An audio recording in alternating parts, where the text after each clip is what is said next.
আসসালামু আলাইকুম everyone, welcome back to my channel. আশা করি আপনারা সবাই ভালো আছেন। আলহামদুলিল্লাহ আমরাও ভালো আছি। তো চলে এলাম আপনাদের সাথে আরেকটি ব্লগ শেয়ার করতে। আর আজকে আমাদের রান্না করে খাওয়াবে নওরিনের আব্বু। নওরিনের আব্বু আজ রান্না করবে আর সেটি আপনাদের সাথে শেয়ার করব। তো ভিডিওর প্রথমেই আমি একটা কথা বলতে চাই যে যারা আমার চ্যানেলটি এখনও সাবস্ক্রাইব করেনি তারা একটি লাইক দিয়ে ভিডিওটি দেখে তারপরে আমাকে সাবস্ক্রাইব করে নেবেন। আর যারা সাবস্ক্রাইব করে রেখেছেন তাদের অসংখ্য ধন্যবাদ। আর নতুনদের ক্ষেত্রে বলি যে আপনারা সবাই আমার ফুল ভিডিওটি দেখবেন, তারপরে কমেন্ট করবেন। ফুল ভিডিও না দেখে কেউ কমেন্ট করবেন না এবং আমাকে বন্ধুও বানাবেন না। আর আমার ভিডিওটি যদি আপনাদের ভালো লেগে থাকে তাহলে অবশ্যই একটা লাইক দিয়ে পুরো ভিডিওটুকু দেখে কমেন্ট করবেন এবং পাশে থাকা বেল আইকনটি প্রেস করে রাখবেন। তো চলে এলাম বন্ধুরা, এখানে পেঁয়াজ ভাজার জন্য আর কি পাতিলে পেঁয়াজ দিয়ে দিয়েছে।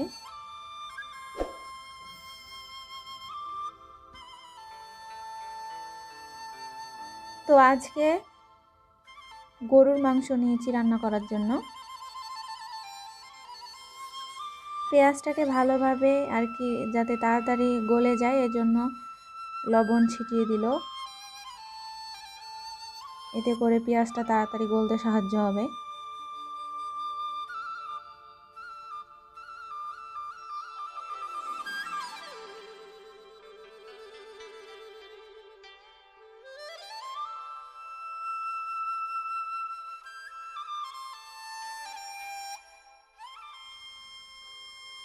পেঁয়াজটা ব্রাউন হয়ে ভেজে এসেছে, এখন মাংসটা দিয়ে দিবে। তো দেখতে পাচ্ছেন মাংসটা দিয়ে দিয়েছে। এখন এই মাংসটাকে কষাবে।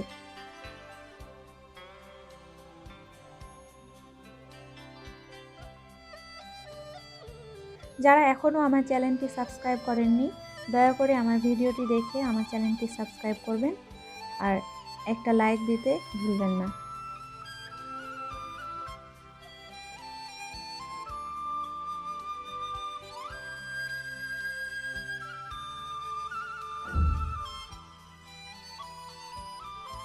নওরিনের আব্বু আজ বলে না, ও মাঝে মাঝে আমাকে রান্না করে খাওয়ায়। ও রান্না করা আর কি অনেক ভালো হয়। বিশেষ করে যখনই মাংস রান্না করি ম্যাক্সিমাম বেশিরভাগ টাইমই উনিই রান্না করে।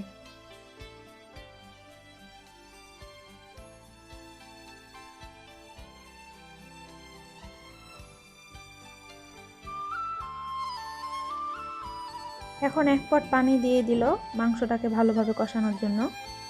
হালকা হালকা করে পানি দিবে আর মাংসটাকে কষাবে।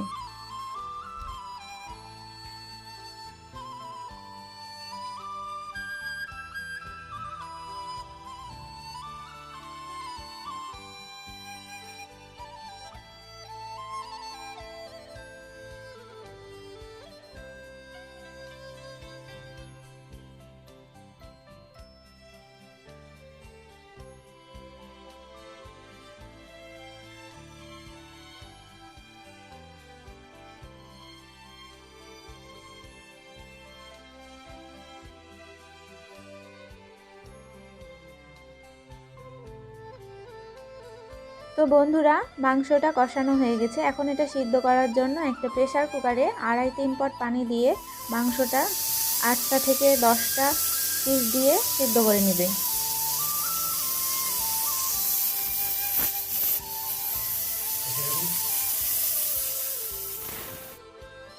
তো বন্ধুরা মাংসটা সিদ্ধ হয়ে গেছে আর 4 থেকে 5 মিনিটের মতো মাংসটাকে রান্না করে নিয়েছে নওরিনের আব্বু।